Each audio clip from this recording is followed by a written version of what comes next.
Hello everyone, welcome to my YouTube channel. मेरा नाम परिधि जैन है और मैं एक पब्लिक सेक्टर बैंक में स्केल 1 ऑफिसर पोस्टेड हूँ। अभी रिसेंटली मैंने अपना आरबीआई असिस्टेंट मेंस 2020 का स्कोर कार्ड अपलोड किया था, आप सभी के साथ शेयर किया था। तो उस स्कोर कार्ड के रिलेटेड मुझे बहुत सारे कमेंट्स आए कि आप अपनी स्ट्रेटजी बताइए, स्पेशली कंप्यूटर और इंग्लिश के लिए। तो मैं आज अब आप सभी के साथ सारे सब्जेक्ट की स्ट्रेटजी शेयर करूंगी और स्ट्रेटजी से ज़्यादा इम्पॉर्टेंट इस पॉइंट ऑफ टाइम पे जब एग्ज़ाम में ज़्यादा दिन नहीं बचे हैं तो ये इम्पॉर्टेंट है कि आपको कैसे रिवीजन करना है, क्या क्या अब तैयारी करनी है और सबसे इम्पॉर्टेंट कि एग्ज़ाम में अपीयर कैसे करना है, अटेम्प्ट कैसे करने हैं। क्योंकि अब आपकी जो पढ़ाई होनी थी वो तो ऑलमोस्ट हो चुकी है, क्योंकि मैक्सिमम जो एस्पायरेंट्स रहते हैं वो जब प्रीलिम्स होता है उसी के साथ साथ मेंस की तैयारी शुरू कर देते हैं, क्योंकि अभी प्रीलिम्स का रिजल्ट आया है और अब 8 मई को मेंस शेड्यूल है, तो ज़्यादा टाइम अब आपके पास नहीं बचा है। तो सबसे इम्पॉर्टेंट जो पार्ट होता है आरबी असिस्टेंट मेंस का वो ये कि इसमें 5 सब्जेक्ट होते हैं जिसका इक्वल वेटेज होता है 40 मार्क्स का। अब हम देखें तो जो कंप्यूटर है वो एक आसान सब्जेक्ट होता है कंपैरेटिव टू अदर सब्जेक्ट्स, उसको भी इन्होंने 40 मार्क्स का ही वेटेज दिया है और क्वांट को भी उतना ही दिया है, रीजनिंग को भी उतना ही दिया है। तो इक्वल वेटेज जब सारे सेक्शंस सारे सब्जेक्ट्स का है तो हमें सबसे पहले ये फोकस करना है कि हमें कैसे दूसरों से आगे निकलना है, हमें ऐसा क्या अलग पढ़ के जाना है जिससे हम बाकी दूसरे कैंडिडेट से, दूसरे एस्पायरेंट से ज़्यादा अच्छा स्कोर कर पाए। तो हम शुरुआत करेंगे कंप्यूटर से। कंप्यूटर एक ऐसा सब्जेक्ट है जिसको मैक्सिमम कैंडिडेट्स लाइटली लेके एग्जाम में जाते हैं, क्योंकि ना तो ये अभी आईबीपीएस पीओ क्लर्क में आ रहा है ना ये एसबीआई में आता है। तो काफ़ी स्टूडेंट्स रहते हैं, उन्हें लगता है अरे ये तो बड़ा आसान सब्जेक्ट है, ये तो हम वहीं जाके कर लेंगे, देखा जाएगा। मतलब उसको ना वो उतना सीरियसली पढ़ाई नहीं करते हैं, सीरियसली पढ़ते हैं जीए को, क्वांट को, रीजनिंग को, इंग्लिश को, लेकिन जो कंप्यूटर है उसे एकदम साइडलाइन कर देते हैं। ये सबसे बड़ी मिस्टेक है जो हर एस्पायरेंट करता है। अब हम 2 टाइप के एस्पायरेंट्स की बात करेंगे। एक जो टेक्निकल बैकग्राउंड से हैं, जिन्होंने इंजीनियरिंग की है, जिन्होंने कंप्यूटर साइंस अपने ग्रेजुएशन में पढ़ा या एमसीए किया, जिन्होंने कुछ भी ऐसा किया है जिसमें उन्होंने कंप्यूटर साइंस पढ़ा है अपने ग्रेजुएशन में, उनके लिए ये सब्जेक्ट बड़ा ही आसान होता है। जैसे अब बहुत सारे कैंडिडेट्स मुझसे पूछ रहे हैं कि आपने कैसे स्कोर किया, तो मेरा पहला जो प्लस पॉइंट था वो ये कि मैंने बीई किया हुआ है कंप्यूटर साइंस में। तो जो 4-5 साल पहले जो आपने पढ़ा होता है वो आपके दिमाग में थोड़ा सा होता है, अब ज़रूरत होती है तो सिर्फ रिवीजन की। तो मैंने इसमें ज़्यादा टाइम नहीं दिया था, लेकिन फिर भी मैंने इसका हर टॉपिक रिवाइज़ किया है। जैसे कोई भी पीडीएफ आप ले लीजिए, मैंने शायद ऑलिव बोर्ड की पीडीएफ से पढ़ा था, आप कोई भी ले सकते हैं, जिसमें एक 15-20 पेज का एक मटेरियल होता है जिसमें हर टॉपिक के बारे में 2-3 पेज रहते हैं। पहले तो आपको वो पढ़ना है। अभी तक अगर आपने नहीं पढ़ा है तो अभी इतने दिन हैं कि आप हर दिन रात में 2 से 3 घंटे या 2 घंटे भी मैक्सिमम कंप्यूटर को देंगे तो वो कवर हो जाएगा। पहले तो सारे टॉपिक्स एक बार पढ़ लीजिए। नेटवर्किंग से क्वेश्चंस आ जाते हैं, माइक्रोसॉफ्ट ऑफिस से क्वेश्चन आ जाते हैं, माइक्रोसॉफ्ट ऑफिस में जो जितने भी शॉर्टकट कीज़ होते हैं उससे क्वेश्चंस बनते हैं। तो हर टॉपिक से कंप्यूटर में क्वेश्चंस आते हैं, तो सबसे पहले तो हर टॉपिक को पढ़ लीजिए। उसका जो पीडीएफ रहता है शॉर्ट 1-1 लाइनर के उसमें टॉपिक्स रहते हैं। अब उसके जो एमसीक्यू होते हैं वो भी डले होते हैं। या तो आप कोई भी यूट्यूब चैनल देख लीजिए, जो कोचिंग चैनल होती है वो पीडीएफ से रिलेटेड क्वेश्चंस भी डालते हैं कंप्यूटर के, तो आप वो सारे क्वेश्चंस डेली एक बार देख लीजिए और उसमें ज़्यादा टाइम वेस्ट मत कीजिए, उसको जल्दी एक बार फास्ट करके वीडियो को देख लीजिए, तो उससे आपका रिविजन हो जाएगा। अब कंप्यूटर को अटेम्प्ट कैसे करना है एग्ज़ाम में वो मैं आपको बताती हूँ। कंप्यूटर आपने मान लीजिए किसी ने अच्छे से पढ़ लिया होगा, किसी ने थोड़ा कम पढ़ा है। अब जिसने जैसा भी पढ़ा है, आपके ज़्यादा दिन नहीं बचे हैं, तो एग्ज़ाम में आपको जैसे ही कंप्यूटर खुलेगा तो आपको सबसे पहले ये देखना है कि आपको कौन सा ऐसा क्वेश्चन है जो 100% आता है, क्योंकि इसमें ऐसा तो है नहीं कि कुछ आपको सॉल्व करना है या कुछ निकालना है। जो रटा हुआ है, जो पढ़ा हुआ है वही आपको टिक करना है। तो कंप्यूटर में सबसे पहले आप मान लीजिए 40 क्वेश्चन है, तो एक बार पूरे क्वेश्चंस देख लीजिए किस में आपको कितना आ रहा है। जो 100% करेक्ट है उसको टिक कर दीजिए। मान लीजिए आप 40 में से आपको 20 क्वेश्चंस ऐसे हैं जो 100% करेक्ट हैं, तो 20 तो आपके मार्क्स सिक्योर हो गए। अब थोड़ा सा उसको देखिए कि कंप्यूटर में वैसे गैस वर्क नहीं होता, या तो वो आ रहा है तो वो 100% आ रहा है, नहीं आ रहा है तो वो नहीं आ रहा है। तो उसमें आपको तुक्का नहीं मारना है, जितना बन रहा है उतना कीजिए। 100% एक्यूरेसी से अगर आप मेंस एग्जाम में अपीयर होंगे तो वो आपका क्लियर होगा। ये आप याद रखिएगा कि तुक्का मत मारिएगा। मैंने जो मिस्टेक की है मैं आपको वही बता रही हूँ, आप वो अवॉइड कीजिए। कंप्यूटर अच्छे से पढ़ के जाइएगा, हर टॉपिक पढ़िएगा, उसको लाइटली मत लीजिए, वो बहुत इम्पॉर्टेंट है। जैसे रीजनिंग है, क्वांट है, इंग्लिश है, ये हम हर एग्ज़ाम में पढ़ते हैं, तो वो तो हमें पहले से आ रहा है, लेकिन कंप्यूटर आपने हर एग्ज़ाम में नहीं पढ़ा होगा, तो उसको आप अच्छे से कर लीजिए। अब हम बात करते हैं इंग्लिश लैंग्वेज की। तो इंग्लिश जो प्रीवियस ईयर के पेपर में आया था वो काफ़ी आसान आया था। वो जैसे हम IBPS का PO का जो मेंस होता है ना, उससे तो ये बहुत इजी लेवल का होता है। RBI असिस्टेंट का मेंस, ये मान लीजिए आप क्लर्क मेंस के लेवल का होता है ये। तो इसको ना ज़्यादा ऐसा मत सोचिएगा कि इंग्लिश बहुत हाई लेवल की आती है, बहुत सारी वोकैब रटने की ज़रूरत है, ऐसा कुछ भी नहीं है। जो इंग्लिश आप मॉक टेस्ट दे रहे हैं, आप थोड़ा सेक्शनल टेस्ट लगा लीजिए। अभी आपके पास जितना टाइम बचा है उसमें आपको सिर्फ प्रैक्टिस करनी है।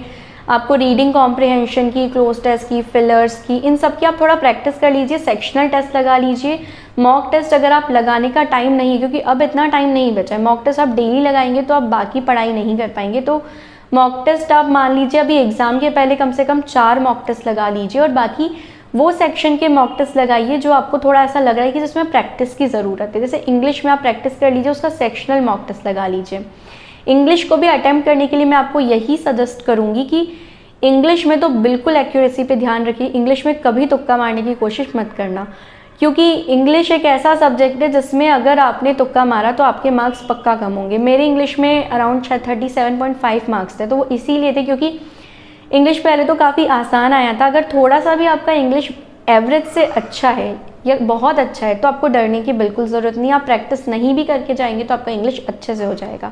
अगर आपका इंग्लिश थोड़ा सा एवरेज है तो आप प्रैक्टिस करके जाइएगा, और वहाँ पर अटैम्प्ट हमेशा ऐसे कीजिए कि पहले पूरा पेपर देख के वो टिक करना जो आपका 100% करेक्ट है। आप 40 में से मान लीजिए आपको हर सब्जेक्ट में आपको यही बताऊंगी कि कम से कम 20 क्वेश्चंस करेक्ट मार्क करने की पहले कोशिश करें। अगर आपको लग रहा है कि हाँ 20 मैंने करेक्ट कर दी, तो उसके बाद इंग्लिश में थोड़ा सा ट्राई कर सकते हैं। इंग्लिश में ट्रायल एंड एरर थोड़ा चल जाता है, बाकी सब्जेक्ट में इतना नहीं चल पाता है।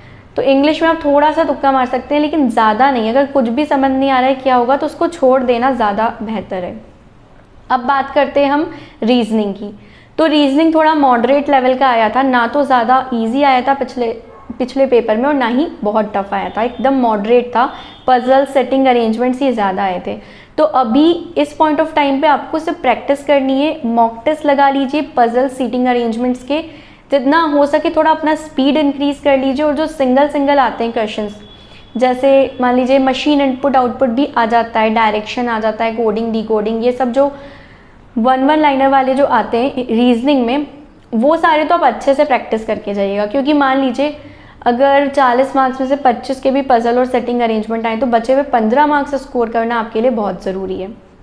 लेकिन अटैम्प्ट जब आप शुरू करेंगे पेपर में तो पहले वो सेट कीजिएगा जो 5-5 नंबर के आते हैं, जो मैक्सिमम मार्क्स के आते हैं। उसमें भी आप अपना जो स्ट्रॉन्ग टॉपिक है वो चूज़ कीजिए। जैसे मान लीजिए आपको फ्लोर बेस्ड पजल बहुत स्ट्रॉन्ग है, वो आप गलती नहीं करते, तो पेपर में देखिए अगर वो आया है तो वो ही पहले करिए। कभी मशीन इनपुट आउटपुट किसी का बहुत स्ट्रॉन्ग होता है, तो अगर वो पेपर में है तो पहले उसको अटैम्प्ट कीजिए। जो आपका अच्छा स्ट्रॉन्ग पार्ट होता है, जिस पर आपको फुल कॉन्फिडेंस होता है, रीजनिंग में हमेशा वो ही अटैम्प्ट कीजिए। क्योंकि रीजनिंग एक ऐसा सेक्शन है जहाँ अगर आप फंस गए ना तो आप बाहर नहीं निकल पाएंगे, और वो सेक्शन आपको पूरा पेपर आपका बिगाड़ देगा और उसके बाद आपका मूड भी ख़राब हो जाएगा। तो इसमें जैसे मान लीजिए मेरा सर्क्यूलर वाला जो पार्ट है वो बहुत वीक था, मतलब उसमें गलती होने के चांसेस होते थे। 1-2 बार ऐसा हो चुका है कि कुछ एग्जाम मेरे इसीलिए क्लियर नहीं हो पाए। तो अगर आप फंस गए किसी भी पजल में तो फिर आप उससे बाहर मुश्किल से आ पाते हैं। और किसी भी क्वेश्चन को अपनी ईगो पे मत लीजिए कि ये तो मुझसे होना ही था, ये कैसे नहीं हो रहा है। अगर उस पर आप ज़्यादा टाइम मत दीजिए, 3 से 4 मिनट। अगर आपको लग रहा है कि वो पजल आपसे नहीं बन रहा है तो आप उसको उसी वक्त छोड़ दीजिए और दूसरे क्वेश्चन अटैम्प्ट करना स्टार्ट कर दीजिए। तो रीजनिंग में मैं आपको बस यही एडवाइस दूंगी। और रीजनिंग में भी एक्यूरेसी का बिल्कुल ध्यान रखिएगा। कभी ऐसा भी होता है कि कोई पजल हमने पूरा बना लिया है, जब हम उसके क्वेश्चन अटैम्प्ट करने लगते हैं तो हमें लगता है अरे ये वाला तो ऑप्शन में ही नहीं है।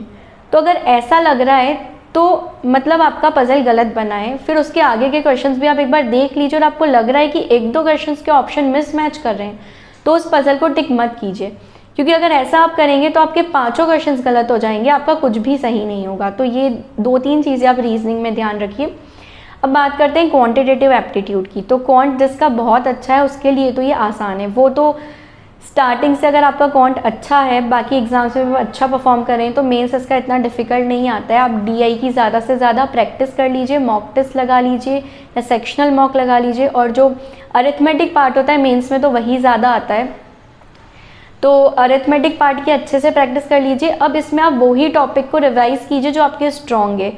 जैसे किसी का डायरेक्शन वाला स्ट्रॉन्ग है, किसी का स्पीड टाइम वाला स्ट्रॉन्ग है, तो जो स्ट्रॉन्ग टॉपिक होते हैं उसी को क्वांट में प्रैक्टिस कीजिए। डीआई की अच्छे से तैयारी कर लीजिए, थोड़ा स्पीड पे इम्प्रूवमेंट कीजिए, और जब आप पेपर में अपीयर होंगे, अगर क्वांट अच्छा है तो आप 20 तो अच्छे से करेक्ट अटेम्प्ट कर सकते हैं। अगर वीक है तो जैसे मैंने जो गलती की थी ये मत कीजिएगा।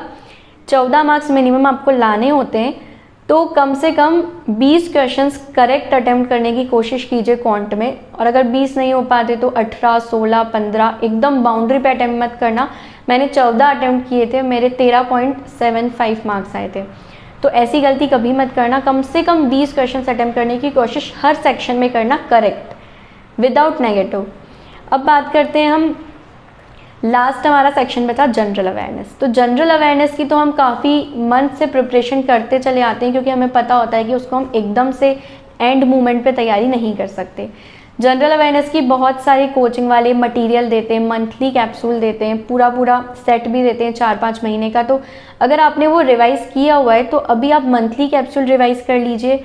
जनरल अवेयरनेस में 2-3 चीज़ जो इम्पॉर्टेंट है जिससे क्वेश्चंस आते हैं वो है बजट से क्वेश्चन 100% आएंगे, 2 से 3 पिछली बार भी आए थे। तो बजट में आपको ये करना है कि आपको पूरा बजट नहीं पढ़ना है, आपको बजट के सिर्फ एमसीक्यू पढ़ने हैं। बहुत सारी जगह बजट के एमसीक्यू अवेलेबल होते हैं। अगर मान लीजिए 100-150 क्वेश्चन भी आप बजट के 3 से 4 बार पढ़ के जाएंगे तो वो आपके माइंड में बैठ जाएगा, फिर आपको ऐसे रटने की ज़रूरत नहीं है। 3-4 बार किसी भी वेबसाइट से जाके बजट के क्वेश्चंस पढ़ लीजिए। दूसरा, आरबीआई से रिलेटेड जो स्टैटिक पार्ट है, जो आरबीआई करंट में चल रहा है वो तो आ ही सकता है, आरबीआई से रिलेटेड जो स्टैटिक है वो भी आ सकता है। अब पिछली बार एसबीआई से रिलेटेड भी क्वेश्चंस आ गए थे, तो एसबीआई और आरबीआई दोनों ही इंपॉर्टेंट ऑर्गेनाइजेशन है, आपको उनके क्वेश्चंस अच्छे से करके जाने हैं। एसबीआई का प्रॉफिट भी पूछ लिया था लास्ट पेपर में, तो अब ऐसी चीज़ें हम जनरली पढ़ के नहीं जाते हैं जनरल अवेयरनेस में, लेकिन जो आरबीआई का जनरल अवेयरनेस होता है वो एसबीआई और आईबीपी से थोड़ा सा डिफरेंट पूछा गया था। अब बात करते हैं स्टैटिक की, तो स्टैटिक अवेयरनेस से भी क्वेश्चंस आए थे पिछली बार, और वर्ल्ड में क्या चल रहा है उससे रिलेटेड भी क्वेश्चन आए थे। तो थोड़ा बैंकिंग अवेयरनेस अच्छे से पढ़ के जाए, सारे बैंक्स के बारे में, किसी का चेयरमैन अगर नया अपॉइंट हुआ है तो उसके बारे में, आरबीआई, एसबीआई, बजट, और वर्ल्ड से रिलेटेड थोड़ी अगर इम्पॉर्टेंट कोई ऐसी न्यूज़ है जो बहुत ज़्यादा अभी लाइमलाइट में चल रही है तो वो ज़रूर आप पढ़ के जाएं। अब जनरल अवेयरनेस में मेरे साथ जो मिस्टेक हुई थी वो मैं आपको शेयर करूँगी। जनरल अवेयरनेस में मैंने काफ़ी मेहनत की थी, मैं पिछले 3-4 महीने से सिर्फ जनरल अवेयरनेस पढ़ रही थी, और जैसे मैं जॉब करती हूँ ऑलरेडी, तो इतना मेरे पास टाइम नहीं था कि मैं 5 सब्जेक्ट्स पढूं, तो मैंने सिर्फ कंप्यूटर और जीए ये 2 ही सब्जेक्ट थे जो पढ़े थे। बाकी जो 3 सब्जेक्ट्स होते हैं वो तो मैंने ये सोचा था कि मैंने ऑलरेडी बैंकिंग की तैयारी कर रखी है, दूसरी एग्जाम्स दी थी, तो मैंने सोचा था मैं देख लूँगी, वहाँ पर अटैम्प्ट कर लूँगी। मैंने मॉक लगाए थे, मैंने अलग से फिर से प्रिपरेशन स्टार्ट नहीं की थी। अब जीए की जब मैंने इतनी पढ़ाई की थी और उसके बाद जैसे ही मैंने जीए का पेपर देखा तो मुझे लगा कि ये तो वो है ही नहीं जो मैंने पढ़ा था। मुझे बहुत सारे क्वेश्चंस ऐसे लगे जो मैंने देखे ही नहीं थे, तो मेरा एकदम से थोड़ा मूड ख़राब हो गया। मुझे लगा कि ये तो गया पेपर, अब ये नहीं निकल पाएगा। तो फिर मैंने ये भी नहीं देखा उस टाइम कि 40 में से कितने हैं जो मुझे 100% आ रहे हैं। मुझे लगा कि अब तो पेपर गया, अब तो पेपर निकलेगा नहीं, तो मैंने ये किया कि जो आते थे वो तो टिक मार ही दिए, जो नहीं आते थे वो भी मैंने तुक्के मार दिए। अब मैंने बहुत ज़्यादा अटैम्प्ट कर लिया जीए में, जबकि मुझे ज़्यादा आता नहीं था, तो उससे ये हुआ कि मेरी बहुत ज़्यादा नेगेटिव मार्किंग हो गई और मेरे जीए में शायद 11.75 मार्क्स अराउंड आए, जबकि 14 मार्क्स मिनिमम मुझे लाने थे। अब मुझे शायद 40 में से 20 क्वेश्चन सही आते होंगे या आते थे, लेकिन मैंने ये गलती कर दी कि मैंने वो भी अटैम्प्ट कर दिए जो मुझे नहीं आते थे, और उससे नेगेटिव मार्किंग हो गई। और वहीं मेरी एक फ्रेंड, हम दोनों ने साथ में प्रिपरेशन की थी, हम दोनों ने एक ही मटेरियल यूज़ किया था, हम दोनों ने बिल्कुल सेम पढ़ा था, लेकिन उसका जीए में अच्छा स्कोर था, उसका मेंस भी क्लियर हुआ था और मेरा नहीं हो पाया था। उसने ये मिस्टेक की, मैंने ये मिस्टेक की कि मैंने तुक्के मार दिए और उसने सिर्फ वही अटैम्प्ट किए जो उसको 100% आते थे, तो उसका निकल गया। तो ये मिस्टेक आपको नहीं करनी है। आपको अगर ऐसा लग भी रहा है कि ये पेपर डिफ़िकल्ट लग रहा है तो सिर्फ 100% एक्यूरेसी से जितना बन रहा है उतना अटैम्प्ट कीजिए, क्योंकि पेपर सिर्फ आपके लिए डिफ़िकल्ट नहीं है, वो सबके लिए डिफ़िकल्ट है। और यहाँ पर सेक्शनल कट ऑफ ऐसा नहीं होता कि डिफ़िकल्टी लेवल पे डिसाइड होगा। ये मुझे लगा था कि पेपर डिफ़िकल्ट है तो सेक्शनल कम जाएगा, लेकिन ऐसा नहीं हुआ। सेक्शनल 14 ही था हर सेक्शन का। तो ये आप मान के चलिए कि जैसे हम अब ये अज्यूम करते हैं कि कट ऑफ जैसे 200 मार्क्स का है, तो जहाँ बहुत कम वैकेंसी 140 तक आपको मार्क्स लाने हैं, तभी जाके आपका एक अच्छा सिलेक्शन हो सकता है। तो अगर आपको 140 मार्क्स लाने हैं तो पहले तो अगर चाहे वो आपका स्ट्रॉन्ग सब्जेक्ट है या वीक सब्जेक्ट है, 20 मार्क्स करेक्ट, मतलब 20 अटेम्प्ट्स करेक्ट आपको हर सब्जेक्ट में करने हैं। अगर ऐसा आपने किया तो आपके 100 मार्क्स तो हो गए, अब बचे 40 मार्क्स। तो 5 में से कुछ 2 या 3 सब्जेक्ट्स तो होते ही जो हमारे अच्छे होते हैं, तो उसमें हमको कोशिश करनी है कि 40 में से अबव 30 मार्क्स आप लेके आएँ। अगर इस तरीके से, इस स्ट्रेटजी से आप पेपर अटेम्प्ट करेंगे तो आप 100% ये एग्ज़ाम क्लियर कर देंगे। क्योंकि इस एग्ज़ाम में या कोई सी भी एग्ज़ाम में जितना आपका पढ़ाई इंपॉर्टेंट नहीं होती, उतना आपका way of attempting paper important होता है कि आप एग्ज़ाम में किस तरीके से अटेम्प्ट करें, एग्ज़ाम में आपके माइंड में क्या चल रहा है, वहाँ पर आपको किस तरीके से स्ट्रेटजी बनानी है कि अगर आपको दिख रहा है कि पेपर डिफ़िकल्ट आ गया है तो फिर आपको 100% एक्यूरेसी बना के चलनी है, तो आपका पेपर क्लियर हो जाएगा। तो आई होप कि आपको मेरी स्ट्रेटजी से कुछ हेल्प मिले, और अगर आपको कोई भी डाउट है कि कैसे अटेम्प्ट करना है और क्या पढ़ के जाना है, तो आप एक बार कमेंट सेक्शन में पूछ सकते हैं, मैं ज़रूर आपका रिप्लाई करूँगी। Thank you so much for watching my video. Don't forget to like, share and subscribe our YouTube channel. Thank you so much.